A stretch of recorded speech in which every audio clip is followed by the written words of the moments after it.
Okay, my plan is to do last week's class this week and combine the next 2 weeks into a final week. We quickly got off subject last week, and I need to get back on. So we now come to the part of Joshua, and that's what we're talking about, is the book of Joshua. We're landing at various places in Joshua. We're not doing, as I've said, a verse by verse, but we're just going kind of through the highlights of Joshua. I only had 8 weeks, and I squandered last week, and so really I only have 7. And so we're just kind of hitting the highlights here. Sometimes when we hit the highlights of Joshua, we hit the fall of Jericho, and we hit Caleb inheriting the promise, his part of the promised land, and some of the places where we've been. But sometimes we don't dig quite deep enough in some of those stories. There are parts of Joshua that are there, but sometimes we leave out or we don't see in these stories. This class and the next class will be kind of under the general category of retaining the land of promise. They were given the land, they went into the land, they've been conquering the land, and now it's okay. You've got it. Now you have to keep it. Now you have basically obedience to God, and you need to keep what you have. So today, we're going to look at the story of the second altar in Israel. And I don't know how much you know about this, but this is in Joshua 22. That's where we're going to be. If you remember, God commanded Israel to offer sacrifices and to worship only in one place. It is in the Promised Land, that place that God had chosen for them. That place turned out to be a place called Shiloh.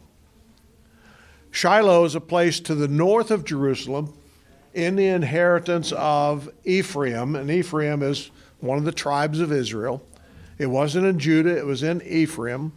God ended up choosing this place, which is kind of a central location for it was kind of in the middle of the conquered promised land, and so it was kind of and I don't know if God chose it purposely because it was kind of in the middle of the promised land, or why he chose Shiloh. It doesn't say. But in Shiloh, the tabernacle, that portable building that God told them to construct and erect, that they used during the 40 years that they were wandering in the wilderness, they used that as God's place of abode. And God really,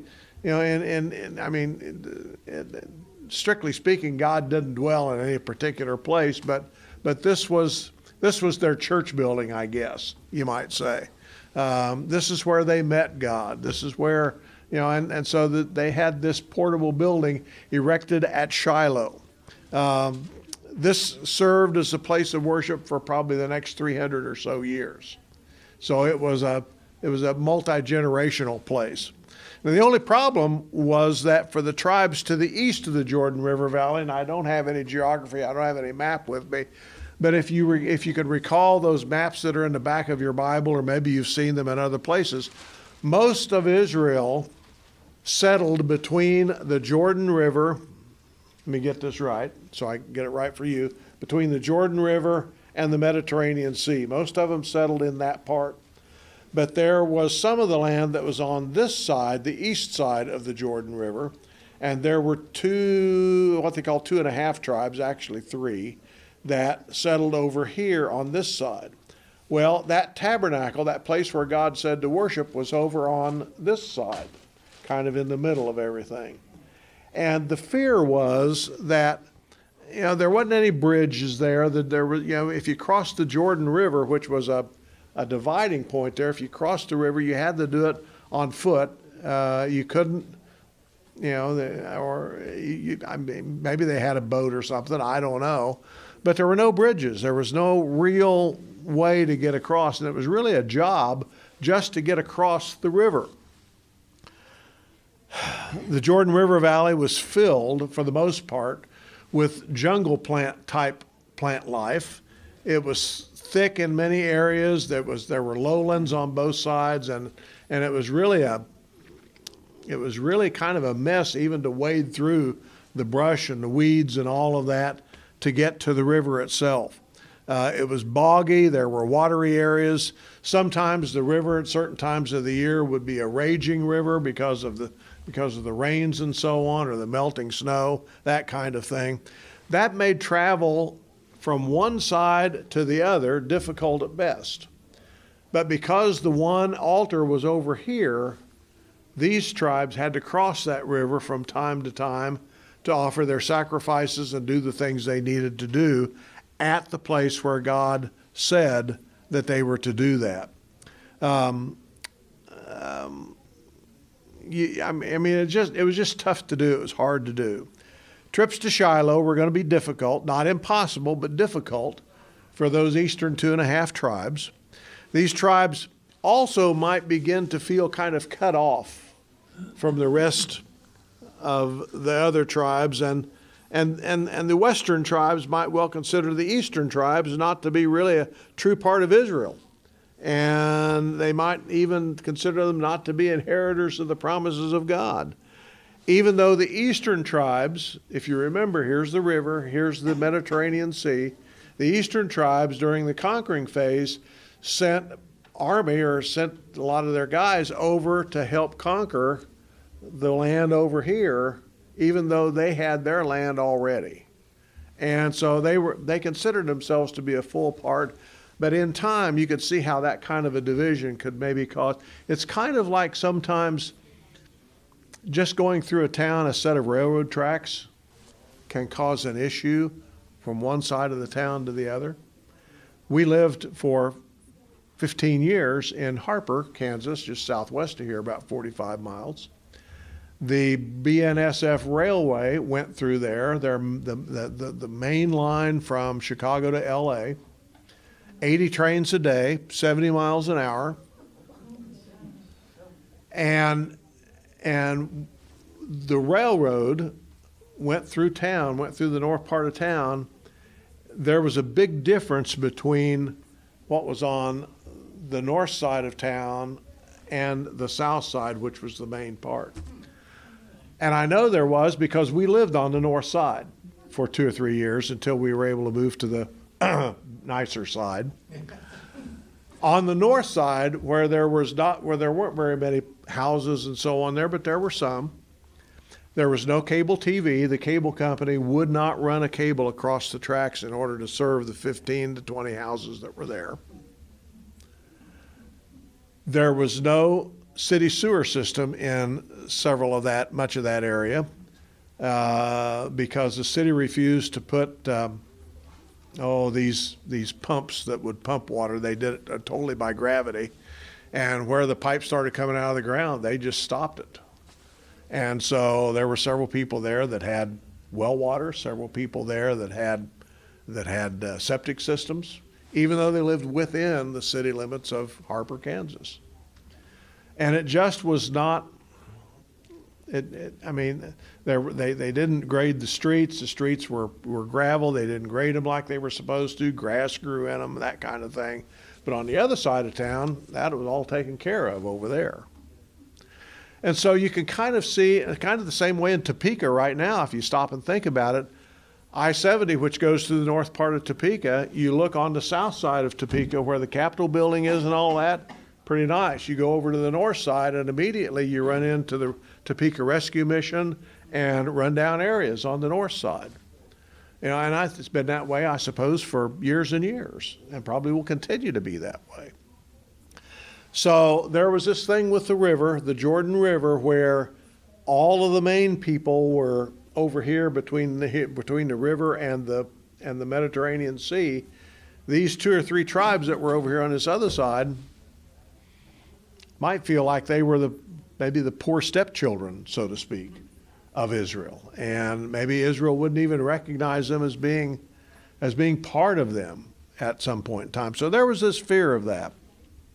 So why would God want only one place for his people to offer their sacrifices? Why not just let them offer sacrifices wherever it was convenient for them? And I open that question to you. Why do you think God maybe wanted one place? Stop and think about the people who had been in that land and what they were doing in terms of their idolatry. Maybe they just want one place for them to live in. They wanted one place for, say it again, To live. for God to live in or for them to live in? For them to live. For them to live in? Somebody to give them the other land. I think it's the same thing we have today. It's the compromisation. We'll accept that. Of your faith, people, when they start compromising, and if you have multiple places to worship, then you have to deal with humans running those, of course, and what one person may think is acceptable, others may not, and then you can kind of start slipping into the idolatry that was already prevalent in the land. So The idolatry that was prevalent was in the land, people would worship on the top of hills. They called them mountains, but on tops of hills. They had shrines in various places, I'm sure. They had all of this, temples in various places and so on. But the thing that I thought of was if God allowed multiple sites of worship in that time, might they not have considered God to be just one of the gods among all of the others? I don't know. It doesn't go into great detail in terms of why this is the case, but you kind of wonder, okay, if the people who were conquered had all of these shrines and whatever, all of those shrines and all of those high places were still there unless they got torn down somehow or another. But I think it could easily become an idolatry type worship of Jehovah God among other gods. Well, let's do some dissection of chapter 22. This describes the encounter with the second altar. First, Joshua commends the eastern tribes for their fidelity in coming over to the western side of the Jordan to help their brothers fight, dispossess the Canaanites. I mentioned that a little bit earlier. And they were asked to do that since they received their inheritance before the rest of Israel crossed the Jordan. That inheritance, here's the Jordan, here's the Mediterranean, this is the western part. These 2.5 tribes are over here on this side of the Jordan. They received this inheritance before everybody crossed over into the western part of the land. They already had their inheritance. And they had it because these lands formerly belonged to two main kings, Sihon and Og. Who would call their kid Og? Sihon and Og. And these lands, Sihon and Og, were conquered before they before they crossed the Jordan. And so they went ahead and possessed these lands. Okay.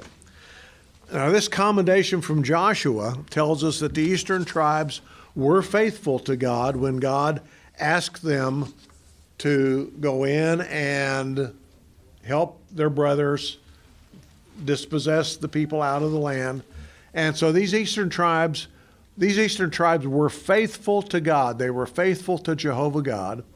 Yet they erected a second altar. So what exactly is happening here? What's happening here regarding the tribes and this second altar? The western tribes thought that the second altar was going to be a second place to offer sacrifices and worship God.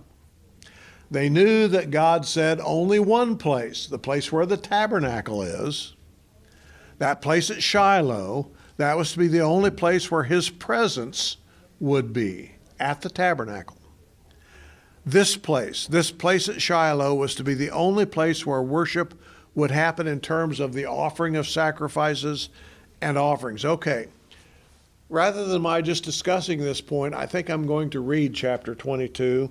This is a fairly lengthy read, but this tells the story, I think, a lot better than I can. I'm going to be reading, I think, most of chapter 22. I don't have my Bible. I have it in my notes. Then Joshua called a meeting of all the people from the tribes of Reuben, Gad, and East Manasseh. Those are the 2.5 tribes that are on this side of the Jordan River who are erecting this second altar. And he said to them, "You've done everything Moses, the Lord's servant, told you to do. You've also obeyed all my commands. For a long time you've supported the other Israelites." What he's thinking about is these fighting men going over and helping their brothers drive out the Canaanites. "You've been careful to obey the commands that the Lord your God gave you. The Lord your God promised to give the Israelites peace, and he's kept his promise. Now you may go back to your homes, to the land of Moses, the Lord's servant gave you on the east side of the Jordan River. But be careful to obey the teachings and laws that Moses, the Lord's servant, gave you. Love the Lord your God, obey his commands, continue to follow him, and serve him the very best you can." So the people from the tribes of Reuben, Gad, and East Manasseh left the other tribes at Shiloh in Canaan and went back to Gilead on the east side. It was their own land, given to them by Moses as the Lord had commanded. Then the people of Reuben, Gad, and East Manasseh went to Gilead, near the Jordan River in the land of Canaan. There they built a beautiful altar. The other Israelites still at Shiloh heard about the altar that these 3 tribes built at the border of Canaan, Gilead, near the Jordan River on Israel's side. So all the Israelites became very angry at these 3 tribes. So they met together and decided to fight them. They first sent Phinehas, the son of Eleazar the priest, to Gilead to talk to the people of Reuben, Gad, and Manasseh. They also sent 1 leader from each of the 10 tribes at Shiloh. These leaders went to Gilead to talk to the people of Reuben, Gad, and East Manasseh. And they said, "All the Israelites are asking you, why did you turn against the God of Israel by building an altar for yourselves? You know that this is against God's law. Remember what happened at Peor? We still suffer today because of that sin, for which God made many Israelites very sick. And now you're turning against the Lord and refusing to follow him? If you don't stop what you're doing today, the Lord will be angry with everyone in Israel tomorrow. If your land is unclean, come over into our land where the Lord's tent is, share it with us, but don't turn against the Lord and us by building another altar for the Lord our God." Remember how Achan, the son of Zerah, refused to obey the command about what must be completely destroyed. That one man broke God's law, but all the Israelites were punished. Achan died because of his sin, but others also died. People from Reuben, Gad, and East Manasseh answered, "The Lord is God of gods. The Lord is God of gods. God knows, and we want you to know also. If we have done something wrong, you may kill us. If we broke God's law, we ask the Lord himself to punish us. We did not build this altar to offer burnt offerings or grain and fellowship offerings." Oh, they didn't build it to offer worship and offerings? "We did not build it for that reason. We feared that someday your people would not accept us as part of your nation. Then they might say, 'You cannot worship the Lord, the God of Israel. The Lord made the Jordan River a border between us and you people of Reuben and Gad. You cannot worship the Lord.' So we feared that your children might make our children stop worshiping the Lord. That's why we decided to build this altar. But it's not for burnt offerings and sacrifices. This altar is proof to you and us and to all our children who will come after us that we worship the Lord with our whole burnt offerings, grain and fellowship offerings. This was so your children would not say to our children, 'You are not the Lord's.' Truly, we didn't want to be against the Lord or to stop following him by building an altar for burnt offerings, grain offerings, or sacrifices. We know the only true altar to the Lord our God is in front of the holy tent." When Phinehas the priest and the 10 leaders heard the people of Reuben, Gad, and East Manasseh, they were pleased. So Phinehas, the son of Eleazar the priest, said, "Now we know the Lord is with us and that you didn't turn against him. Now the Israelites will not be punished by the Lord." Then Phinehas and the leaders left the people of Reuben and Gad and Gilead and went back to Canaan, where they told the Israelites what had happened. They were pleased and thanked God, so they decided not to fight the people of Reuben and Gad and destroy those lands. And the people of Reuben and Gad named the altar, "Proof that we believe the Lord is God." They said, we didn't build the altar. We didn't build the altar to offer sacrifices. We built the altar basically as a symbol to let everyone know that we also are part of Israel. We're not going to offer sacrifices on it. We know God is resident, so to speak, at Shiloh, at the tabernacle. We know that. We will continue to cross the Jordan. We will continue to go to Shiloh. This altar is a reminder to everybody, not only us, but to you as well, that we are all one people. So when we get the whole story here, we find out that things aren't always as they seem. At first, the Western tribes thought this second altar was built to be a second place for the offerings of sacrifices and also worship. They knew that God had commanded only one place for that kind of thing, and they also remembered God's displeasure when they disobeyed. To point out that disobedience, they brought up the sin of Achan, which you recall. Achan was one of the warriors who went into Jericho, and instead of destroying everything, he took some of the valuable stuff for himself, buried it in the dirt in his tent.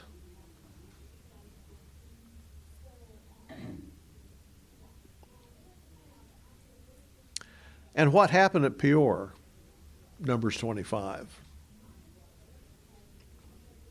Achan's sin was his greed. Achan's sin was his greed. He saw this precious stuff, this gold and silver and all of that was to be devoted to God, and he said, I'll take some for myself. Nobody will ever know. And it turned out that someone did know. What about Peor?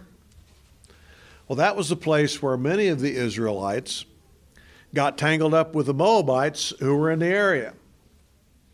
They played the harlot with the Moabites, with the Moabite women. The literal sense of the word harlot, among other senses of that word. They worshiped the Moabite gods along with the Moabites, thereby playing spiritual harlotry as well. And as a result, the faithful of Israel were ordered to kill those who had gone over to the Moabite worship and were prostituting themselves with the women of Moab. Thousands of Israelites died in that. So the Western tribes recalled Achan's greed and what happened. What happened after that to punish Israel? Do you remember? They went after Jericho. They were successful at Jericho. The walls fell. All of the stuff that was taken that was precious was devoted to God, except for what Achan had taken for himself. Then they went to the small town of, I'll call it Ai. Some people just call it Ai.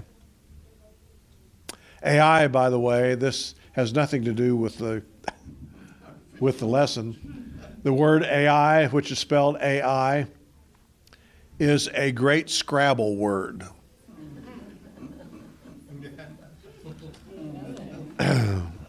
It is a word. It is the name of some kind of a sloth in South America. You know, those really slow animals. Yeah. Anyway, if you play Scrabble, you can use that. And you can tell them I said so. Yeah. I thought it was artificial intelligence.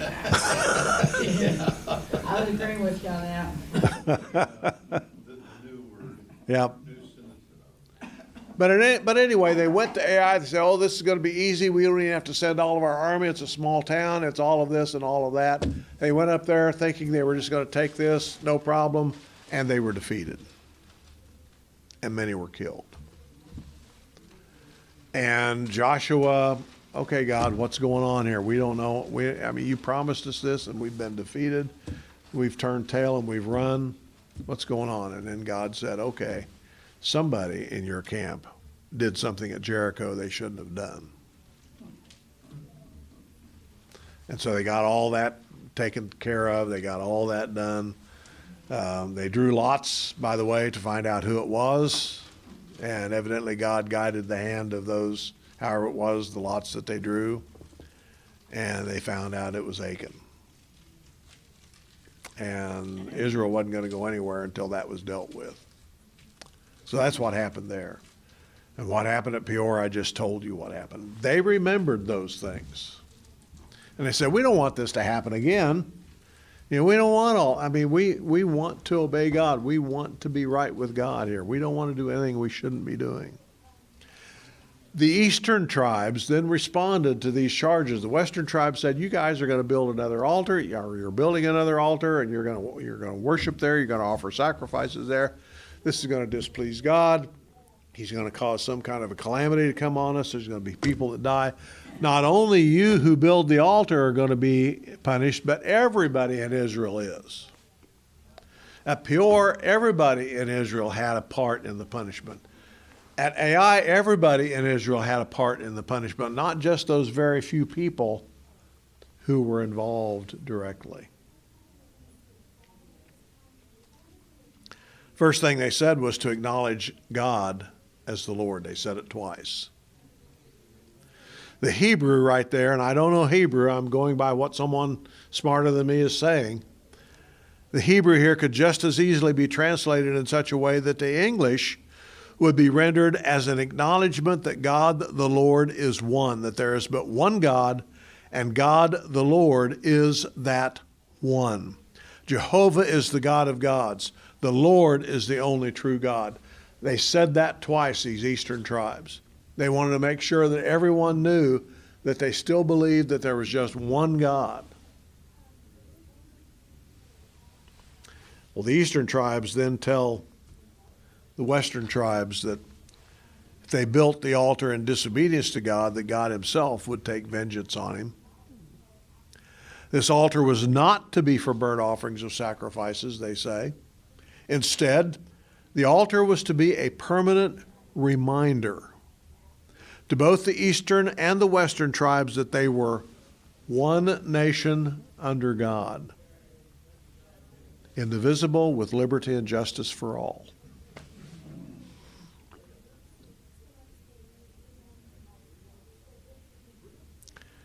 Their fear was that the Jordan River would become a border, and that the western tribes could say that the eastern tribes weren't really a full part of Israel or even a part of Israel at all. And of course, that was not the case. Once the western tribes learned the truth about the purpose of this second altar, everyone stood down from making war, gave thanks to God for his blessings. The incident also solidified, I think, the unity of the 12 tribes, at least at this time in Israel's history. They continued to cleanse the land. They continued to make their way in life and living in the new land. This unity lasted for a couple more generations following Joshua, and then comes the book of Judges when the wheels start coming off. I don't know if you know much about the book of Judges. I love that book. But Israel just falls apart in Judges. Twice, I think, in the book of Judges, it says that everyone began to do what was right in his own eyes or in his own sight, rather than following Jehovah God. And from time to time, God would raise up what they called a judge, who was actually a warrior. And this warrior, this judge, would work and succeed for the most part in getting rid of whatever nation it was that was harassing Israel. Judges is just and I don't know why I like it so much, Judges is a very sad commentary on the nation of Israel. But for some reason, I really like it. I think Judges speaks to us today as much or more than pretty much any other book in the Old Testament. Samuel was a judge called? Samuel was a prophet, and he was, they said, the last judge, yes. Now, I don't know whether Samuel actually went to war particularly, but I don't recall that, Mike. But The part that always amazed me about him is when Saul approached him after he had passed away and was buried and wanted him to come back and fight, yeah, and God brought him back. yeah, I thought that was amazing.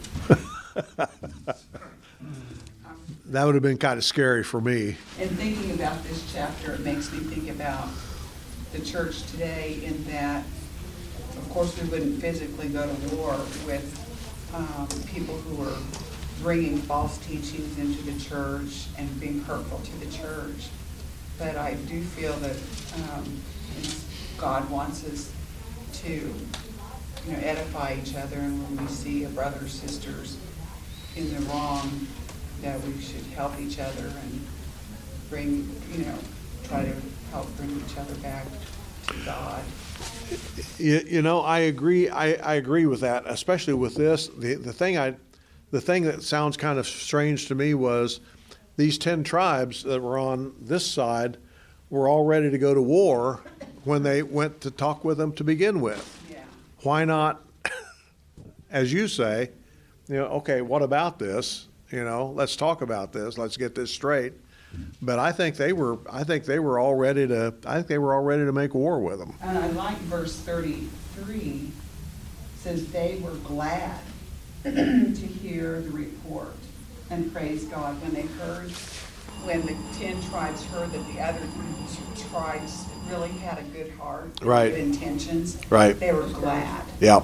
And that, I think that is a good heart to have. Be ready to protect the church, but like you were saying, approach more instead of accusing, questioning. And it's good to see that everybody involved in the end had a good heart. Yeah. To me. Yeah, yeah, and okay, it just went and left. I had a wonderful response to that.